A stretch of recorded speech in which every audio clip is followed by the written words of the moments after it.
हर हर महादेव। राम राम सभी को। आप सब यह तो जानते ही हैं कि राम नाम से बड़ा कोई धन नहीं है। संत नामदेव की भक्ति कथाएं दूर दूर तक प्रसिद्ध हैं।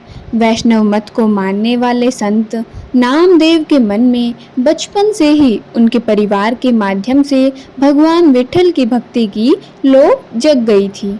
उनकी एक भक्ति कथा खूब कही जाती है। पंढरपुर नामक नगर में एक बड़ा धनी सेठ रहता था। उसने अपने यहाँ तुलादान का आयोजन करवाया।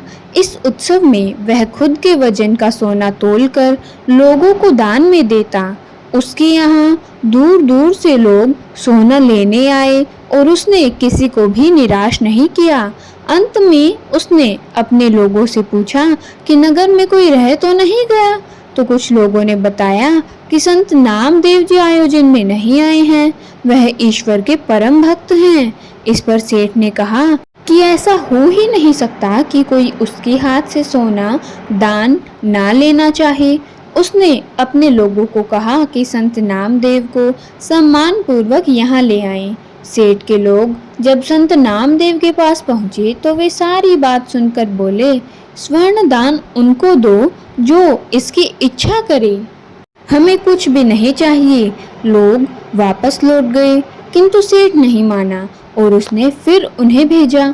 संत नामदेव ने 2 बार उनका आग्रह ठुकराया, किंतु जब वे तीसरी बार भी उनके पास पहुँचे तो संत समझ गए कि सेठ की दान भावना नहीं, अहंकार बोल रहा है। अतः वे साथ चल दिए।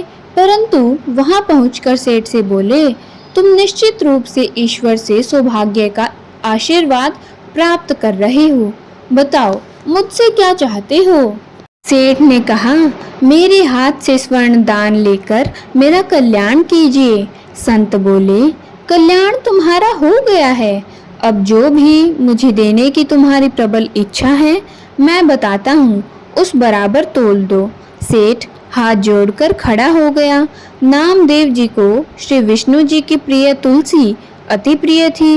उन्होंने तुलसी के पत्ते पर राम नाम का सिर्फ रा लिखकर सेठ को वह तुलसी पत्र पकड़ा दिया और कहा कि मुझे इसके बराबर सोना दे दो।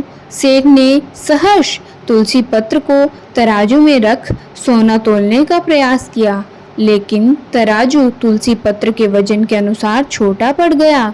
अब सेठ ने 7-8 मन सोना तोलने वाला तराजू मंगवाया, किंतु वह भी निष्फल रहा। अंत में सेठ के पास जमा सारा सोना तराजू के एक पलड़े में आ गया, लेकिन तुलसी पत्र के बराबर ना हो सका।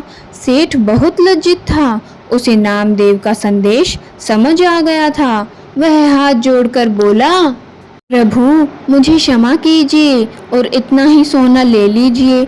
इस पर संत नामदेव ने उसे समझाया, मेरे पास तो राम नाम का धन है, मैं सोना लेकर क्या करूँगा। ये धन राम नाम के धन के बराबरी नहीं कर सकता, यही सबसे कल्याणकारी धन है।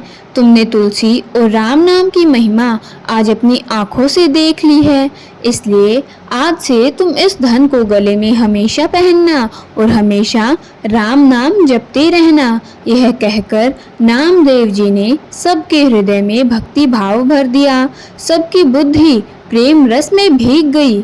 आप भी भगवान का नाम जाप किया करें, आप पाएंगे कि आपके जीवन में बहुत से बदलाव हो जाएंगे और आप भी इसी सेठ की तरह राम नाम की महिमा साक्षात देख पाएंगे।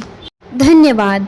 यदि आपको यह कथा अच्छी लगी तो चैनल को सब्सक्राइब करना ना भूलें। धन्यवाद। राम राम सभी को।